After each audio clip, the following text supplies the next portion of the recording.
Assalamualaikum warahmatullahi wabarakatuh. Halo semua, balik lagi di channel aku. Di video kali ini aku akan menjelaskan materi tentang teks eksplanasi. Nah, sebelum kita masuk ke materi, apa sih pengertian teks eksplanasi itu?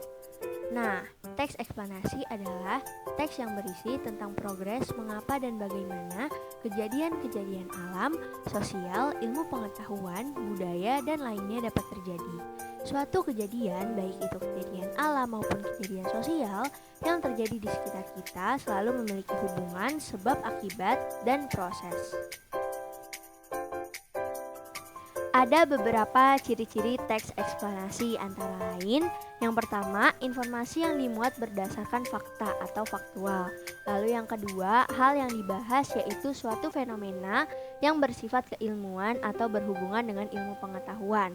Lalu yang ketiga, sifatnya informatif dan tidak berusaha mempengaruhi pembaca untuk percaya terhadap hal yang dibahas.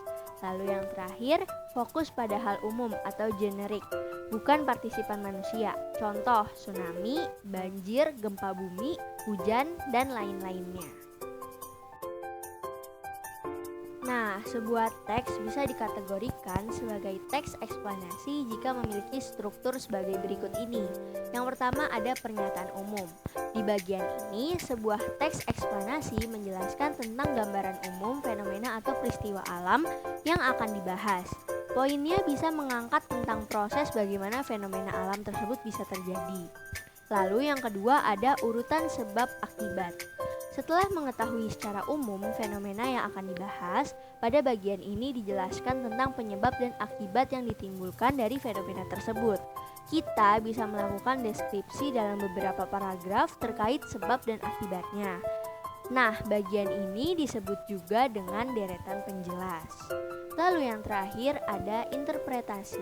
Interpretasi dalam teks eksplanasi dapat dikatakan sebagai ulasan atau penarikan kesimpulan.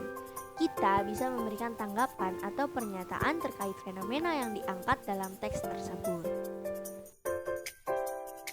Nah, selain itu ada juga nih teman-teman kaidah kebahasaan teks eksplanasi. Nah, dalam menyusun teks eksplanasi, kita pun perlu memperhatikan kaidah kebahasaannya. Contohnya, menggunakan kalimat pasif, menggunakan konjungsi kasual dan waktu, terdapat istilah ilmiah, menggunakan kata kerja material dan rasional, dan yang terakhir bersifat informatif. Mungkin cukup sekian yang dapat aku sampaikan di video kali ini tentang materi teks eksplanasi.